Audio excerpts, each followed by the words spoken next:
Good morning dear student. पिछले video में अपन ने पढ़ा था मृदा संसाधन के बारे में पढ़ा। मृदा संसाधन की परिभाषा पढ़ी। विद्वान रमन ने जो 1917 में परिभाषा दी उसके बारे में पढ़ा था। डॉक्टर बेनेट के शब्दों में जो परिभाषा दी, बेनेट की परिभाषा सबसे प्रसिद्ध परिभाषा मानी जाती है। और मृदा के संगठन के बारे में अपन ने अध्ययन किया। 4 प्रकार के संगठन मृदा के उसमें अपन ने देखे थे।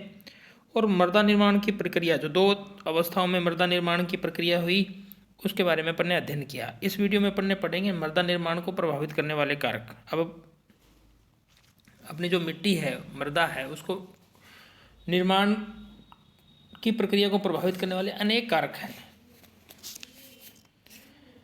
मृदा ढीले एवं असंगठित पदार्थों की गतिशील परतें होती है, जिसके निर्माण की प्रक्रिया कई कारकों से प्रभावित होती है। मूल पदार्थ पर जब वर्षा, तापमान, जीव जंतु, उच्चावच यानी कि पर्वत, पठार, मैदान तथा समय की अवधि आदि कारक सम्मिलित क्रियात्मक प्रभाव डालते हैं तो मृदा का निर्माण होता है। इस प्रकार जहाँ एक और मूल पदार्थ से मृदा निर्माण होता रहता है, वहीं दूसरी ओर चट्टानों के निरंतर अपक्षय एवं अपरदन द्वारा नए मूल पदार्थों का निर्माण होता रहता है।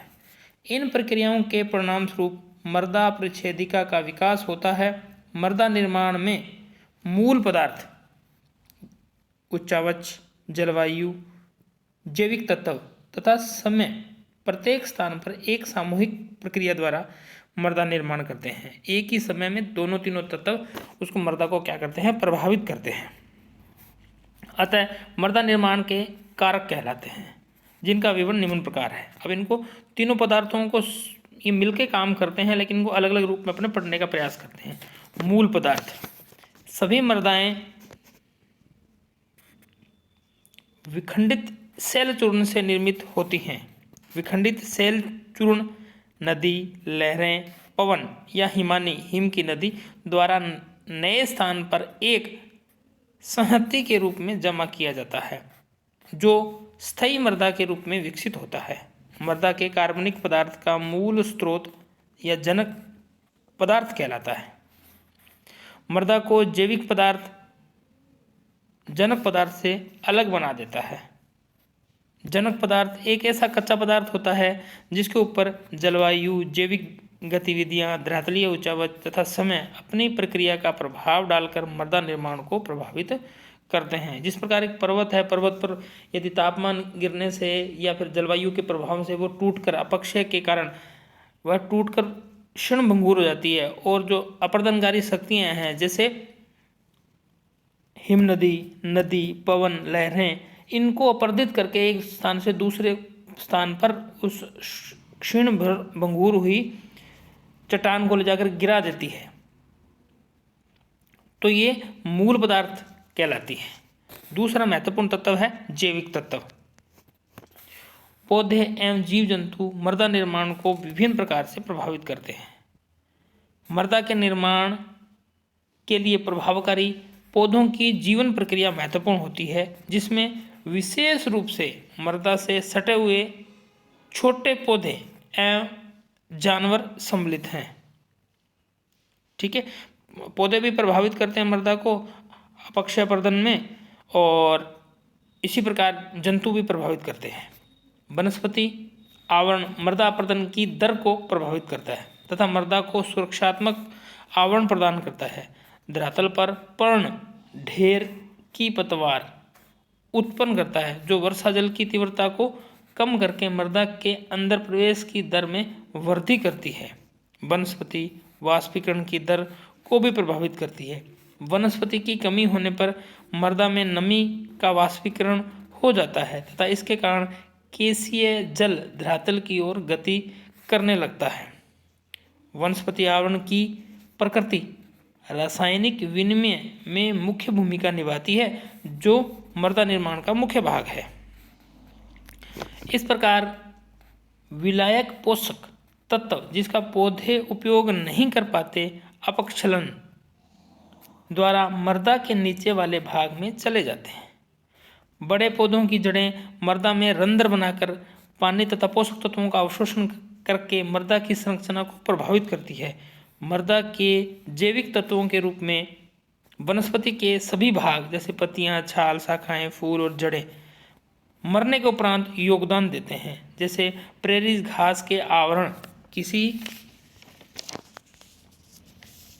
रेगिस्तानी प्रदेश को अपेक्षा जैविक तत्वों की पूर्ति करता है, जिसके कारण यह क्षेत्र संसार के अच्छे उर्वरक प्रदेश में से एक है। तीसरा और महत्वपूर्ण कारण है जलवायु, जो मृदा को प्रभावित करता है, सीधे रूप में करता है, प्रत्यक्ष रूप में। जलवायु मृदा निर्माण का सक्रिय कारक है। जलवायु के प्रमुख तत्व जो मृदा निर्माण को प्रभावित करते हैं उसमें तापमान और वर्षा महत्वपूर्ण है। तापमान से मृदा प्रभावित होती है और वर्षा से भी मृदा प्रभावित होती है। धरातल पर पाई जाने वाली मृदाओं में विभिन्नता का प्रमुख कारण जलवायु है। तापमान मृदा के सूक्ष्म जीवों की क्रियाशीलता को प्रत्यक्ष रूप में प्रभावित करता है, जिसका प्रभाव जैविक पदार्थों के निर्माण पर पड़ता है। भूमध्य रेखीय उष्ण प्रदेशों में सूक्ष्म जीवों की उच्च क्रियाशीलता जीवाश्म पदार्थ के सघन जमाव को रोकती है, जबकि मध्य तापीय तथा सूक्ष्म तापीय जलवायु में मृदा जीवों की धीमी क्रियाशीलता के कारण पर्याप्त मात्रा में जीवाश्म पदार्थ एकत्रित होता है। इस प्रकार ठंडे प्रदेशों में मृदा जीवों का संयोजन सीमित वृद्धि करता है, जिससे अविघटित पदार्थ जीवाश्म पदार्थों को एक पतली परत निर्मित हो जाती है। चौथा महत्वपूर्ण कारक है उच्चावच। उच्चावच से है पर्वत, पठार और मैदान। पृथ्वी की धरातलीय स्वरूप को उच्चावच कहते हैं। यह जल एवं तापमान के सहयोग से मृदा निर्माण को प्रभावित करता है। धरातल का ढाल मृदा निर्माण को प्रत्यक्ष एवं अप्रत्यक्ष रूप से प्रभावित करता है।